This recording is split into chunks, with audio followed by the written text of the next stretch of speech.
Pessoal da torcida tricolor, esse é mais um editorial hoje aí para falar do Fernando Diniz, muita polêmica em função de palavras aí que o Fernando Diniz deu em uma entrevista, né? Eu vou deixar até a matéria do UOL, né? Para que vocês possam ver exatamente as palavras que ele falou. Eu vou repetir aqui, né?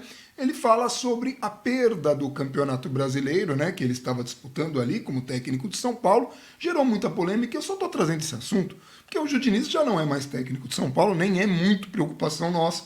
Mas porque muita gente veio, mandou mensagem para mim, seja no Instagram, no Twitter, ou falando, olha, vocês falaram que era isso, e no fim era isso mesmo. Vamos com calma, porque a realidade ela nunca é cravada por uma coisa ou outra coisa, às vezes ela é a soma de muitos fatores, mas o que a gente falou aqui não é que era a causa, mas que seguramente foi uma coisa que atrapalhou aquela jornada. Eu acho até que o discurso do Diniz é nessa linha. Então ele falou, o São Paulo naquele momento perdeu o Campeonato Brasileiro por outros fatores. É mais justo falar que o São Paulo chegou onde chegou porque jogaram daquele jeito do que perdeu por conta de alguma coisa daquele tipo. Ali tiveram problemas relacionais. A mudança de diretoria, disse Diniz. O São Paulo era um time muito harmônico, do presidente até o jardineiro. Tinham muitas mãos trabalhando e quando desmoronou esse castelo, a gente sentiu. Todo mundo sentiu, porque tinha gente que era muito importante para mim. Durante a campanha criticaram muito quem estava ali. O momento ali era das pessoas pensarem no São Paulo e esperarem para entrar depois. A desarmonia refletiu no campo, completou o treinador. Então vamos só analisar esse contexto, porque esse contexto tem muito a ver com São Paulo. Tem muito a ver com São Paulo que acabou perdendo ali um campeonato, para muita gente era o campeonato mais ganho, e a gente já falou aqui no canal que não era, o time tinha problemas na montagem daquele elenco, né? Tinha peças faltantes naquele elenco, era um elenco também que estava muito desgastado, então a gente já esperava perdas de rendimento, e também a gente vai lembrar da polêmica do Diniz com o Tietê, né? Quando ele falou lá do Tietê com perninha, e depois foram perguntar pro Tietê, e o Tietê falou, me incomodou muito mais que ninguém tenha feito nada ali no São Paulo, né? Ficou subentendido, do que necessariamente o fato em si. Porque isso daí era normal, já conheço disso. Na hora eu fiquei incomodado, mas não foi aquilo, ou talvez ali, pro Tietê não foi aquilo que resultou na perda do campeonato, para muita gente foi, para nós aqui do canal, foi uma soma de fatores. Eu não canso de falar, muito antes de acontecerem todos esses problemas, e antes até da troca da diretoria, o Perecini já colocava texto. São Paulo já tinha uma gordura considerável, né, na liderança ali, tinha pontos consideráveis de vantagem, e o Perecini falou, olha, o São Paulo não disputa o título brasileiro na condição de favorito, porque por uma série de fatores. Aí ele analisou o elenco, analisou o desgaste, projetou possíveis até lesões que poderiam acontecer ali, advindas desse esforço que o time fazia, e era um time que jogava no limite. Quando um time joga no limite, qualquer coisinha, até uma discussão dessa, vai atrapalhar. Então, o fato do Fernando Diniz ter ali gritado com o Tietê afeta. A mudança da diretoria afeta. Se ela fez mudanças bruscas lá dentro, sim, com certeza afeta. Não dá para apontar e falar, a responsabilidade foi isso. Porque o futebol tem dessas coisas. A gente pode analisar o Rogério Ceni no Campeonato Brasileiro, e você pega ali as 10 primeiras rodadas e vai ver a quantidade de jogos que São Paulo mereceu ganhar, fez o suficiente para ganhar, jogou muito mais que o adversário e perdeu. A gente pode falar da eliminação do São Paulo para o Grêmio com o Fernando Diniz contra o Renato Gaúcho, independentemente do Renato Gaúcho ser um técnico mais tarimbado, porque tem títulos, né, expressivos e tal, aquele São Paulo jogou mais que o Grêmio nas duas partidas, né? Ou melhor, jogou mais fora do que jogou em casa. O Grêmio conseguiu amarrar o jogo em casa, mas o que o Grêmio teria sido superior na segunda partida não foi proporcional ao que o São Paulo foi superior na primeira. O São Paulo teve chance de liquidar o jogo ali, né? Nós tivemos gols perdidos por Brenner e Luciano que não eram comuns, né, deles perderem naquela situação. Então o futebol tem dessas coisas. Tem coisas que acontecem no campo, que são decididas no campo, tem o fator randômico, mas mesmo com todos esses fatores é possível analisar o que é um bom trabalho. Então o que a gente crava aqui?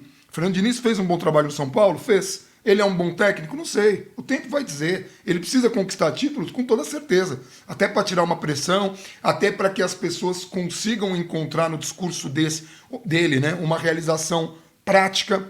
Agora, quando a diretoria do São Paulo assumiu, o único pedido que foi feito por parte ali de comissão técnica, dos jogadores, foi que as coisas se mantivessem como estavam, pelo menos naquele um mês e meio, 2 meses que faltavam para o fim do campeonato. Era importantíssimo que isso fosse respeitado para que a gente tivesse mais chances. Por que eu falo mais chances? O trabalho do Raí, do Pássaro, foi ruim? Foi ruim. Mas não ia mudar nada tirar eles ali com 1 mês e meio, 2 meses de antecedência. Não ia mudar nada. Deixa terminar o trabalho, porque aquele trabalho até então estava gerando frutos e merecia crédito. Aí muita gente vai falar, pô, mas o Diniz é o cara que perdeu pro Mirassol. Porque perdeu. Perdeu mesmo pro Mirassol. Não só pro Mirassol, né? O Lanús também. Então, a gente pode colocar isso na conta ali do Diniz. Mas se a gente for falar de eliminações, vamos pegar ali uma década para trás do São Paulo e a gente vai ter praticamente uma por ano. Eu também vou deixar uma outra matéria aqui do GE, que tem uma lista completa de eliminações e algumas que estavam ali, fora da curva. São Paulo perdeu em 2011 para o Libertad, do Paraguai, pela Sul-Americana, e para o Avaí, nas quartas da Copa do Brasil. Em 2012, para o Coritiba, pela Copa do Brasil. Em 2013, Ponte Preta, Copa Sul-Americana, que foi aquela que depois a Ponte foi enfrentar o Lanús lá e tal. Em 2014, perdeu para Penapolense, isso aí era com o Muricy Ramalho, não era qualquer técnico. E Bragantino. Em 2015, a gente perdeu para o Cruzeiro, tudo bem, Santos, Cruzeiro não é assim um vexame, mas é só falando de eliminações. Mas 16, o Audax, já com Bausa, né? Depois Juventude, né? O Atlético Nacional, não vou comentar porque foi, enfim, a gente sabe a desgraceira que foi aquele jogo e a roubalheira que foi também. Em 17, Defensa e Justiça, que não era um time expressivo. Em 18, o Colón da Argentina. Em 19, o Talleres, na fase da Libertadores. O Colón foi pela Sul-Americana, o Defensa e Justiça pela Copa Sul-Americana. Né? E aí, 20, Mirassol, Lanús. Então, assim, não parece que o problema seja no São Paulo apenas elenco, porque nesses últimos 10 anos foram elencos muito diferentes. E não me parece também que seja técnico, porque eram técnicos diferentes. Mas, claro, técnicos erram, Fernando Diniz erra. É uma coisa que eu acho muito comum nas pessoas quando a gente elogia um trabalho, fala, então o cara foi perfeito. Não. Teve a treta com o Tietê, teve erros em escalações, teve coisas. Todos os técnicos do planeta, isso inclui inclusive o Guardiola, um dos que eu mais admiro, são técnicos, que eu mais admiro o trabalho, são técnicos que vão errar uma vez ou outra, ou que vão errar muitas vezes, e nem por isso deixam de conquistar títulos, porque o trabalho vai além dos técnicos. Depende de elenco, e aí o São Paulo não tem um elenco assim que a gente fala, ó, esse elenco é favorito a título já faz muito tempo que o São Paulo não é coadjuvante, e diretorias, que a gente tem aí no São Paulo os mesmos nomes de sempre. A gente tem até uma amostragem aí da diretoria, né? Porque chegou ali naquela fase da decadência do Diniz, fez as mudanças que fez, e daí trouxe o Crespo. Aí vão falar, poxa, o Crespo já ganhou o Paulista. Ganhou. Sacrificou férias, colocou jogador para jogar ali em 48 horas. Tudo decisão da comissão técnica, da diretoria, de diretor de futebol. Vendendo que o Campeonato Brasileiro tinha uma importância que no fim das contas acabou não tendo. E aí fica a grande pergunta. Quando começou o Brasileiro e o São Paulo ficou 10 rodadas sem ganhar, o que fez a diretoria para tentar consertar o problema ali? Pouco. Quase nada. Esperou que as coisas se resolvessem ali. Aí vai, tem que trocar o técnico, tem que trocar. Então a gente tinha um técnico que recebeu lá seus 9 reforços, manda o cara embora e traz outro técnico. Tudo bem que é um ídolo do clube, tudo bem que a ideia primária já era ele, mas se já era ele, por que fez tantos investimentos ali? Então, de novo, a gente tem algumas ações descabidas de diretorias que também pesam e que poucos são cobrados, porque na hora que vem o erro, se o erro é da diretoria e do técnico, é o técnico que é mandado embora. Se é só da diretoria, é o técnico que é mandado embora. Se é montagem de elenco que é diretoria, é o técnico que é mandado embora. E muitas vezes, jogadores também que a gente joga e sai pagando salário, São Paulo sai pagando salário de todo mundo. Mas é coisa de diretoria também. Porque daí você manda seus jogadores ficar pagando salário, você tem menos poder de compra, né? Se você já está devendo pra caçamba, você já não paga direito os jogadores. E outra, não pagar jogadores também é coisa de diretoria. A gente está falando agora do time do Rogério Ceni, olha lá, os jogadores lá, não sei o quê, pá. Pô, muitos deles estavam, nesta temporada, não estavam recebendo direito de imagem. Não estavam recebendo, coisa que era acordada, jogador contratado já por essa diretoria. Então, assim, diretoria é um problema? É o único fator? Não. Porque sempre vê aquele cara, não, mas eu já vi times vencerem, mesmo devendo um monte. Cara, já vi, é muito complicado. Eu posso falar uma coisa que é efetiva. Na hora de se fazer um trabalho, a gente tem que fazer o melhor trabalho possível. Isso vale para diretoria. Você chegar e falar, mas eu já vi time não receber e ganhar. Tá, e daí? Eu já vi o cara lá que tipo, passar na USP em primeiro lugar, pegando o livro em lixeira. É um caso em 7 milhões. Você não pega a exceção e transforma em regra, e nem pega o errado e transforma em certo.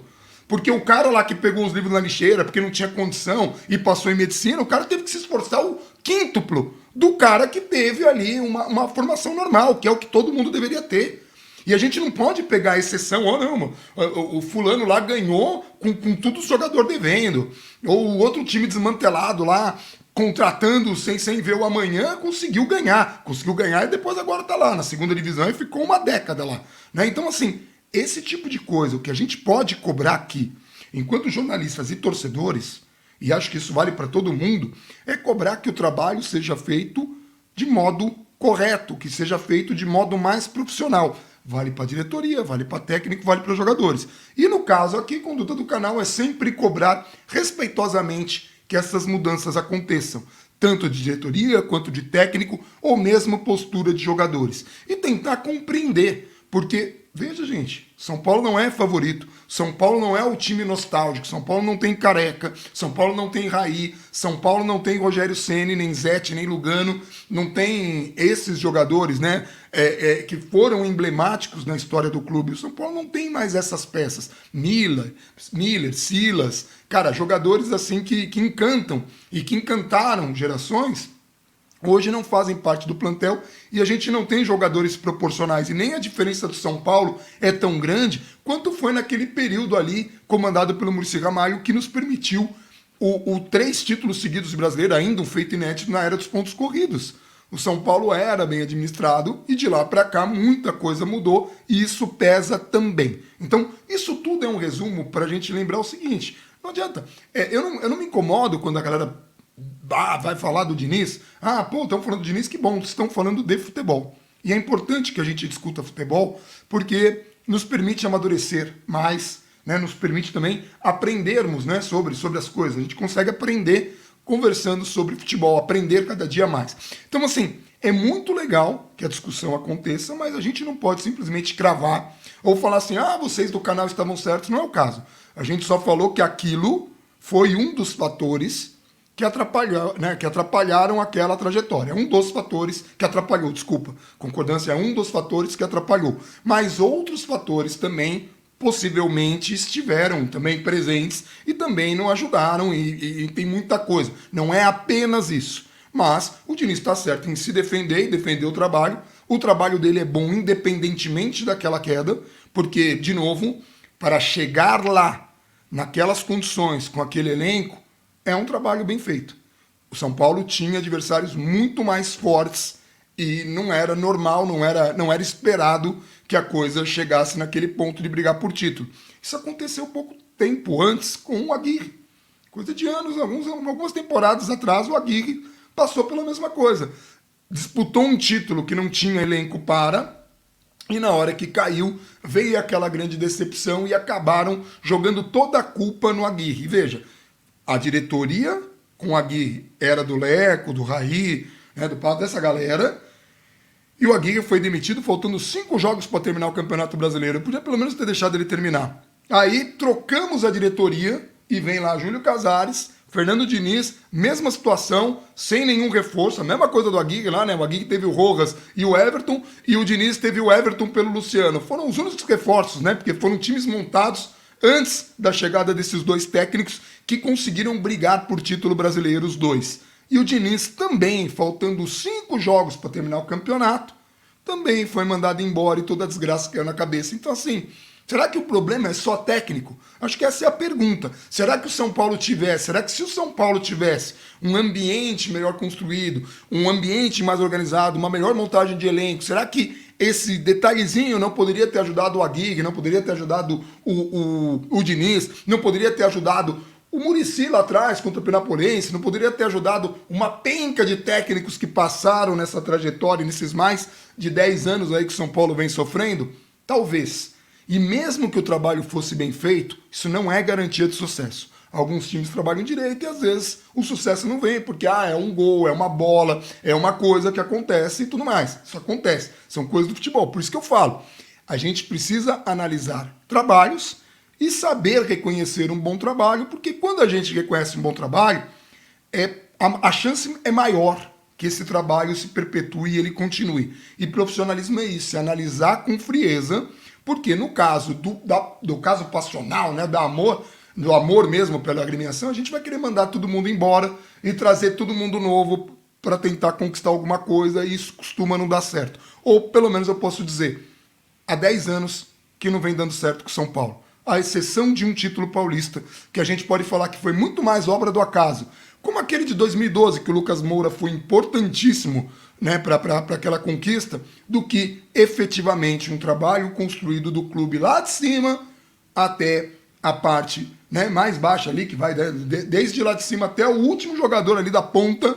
Tudo isso é um trabalho uníssimo, né? E todas as pessoas que cuidam da administração, comunicação do clube, todo mundo fazendo sua parte, possibilita que em campo as coisas funcionem melhor, tá? Então, assim, em resumo, não dá para falar que foi apenas a troca, tá? Como muita gente interpretou do discurso do Diniz, mas é muito claro que a troca, isso palavras do Diniz e de alguns jogadores que depois saíram do clube, as trocas feitas pela diretoria não ajudaram, pelo contrário, atrapalharam bastante. É isso? Então, a gente discute mais na live. Hoje tem live, 8 horas da noite. Eu vou ficando por aqui. Um abração para todo mundo e vamos São Paulo!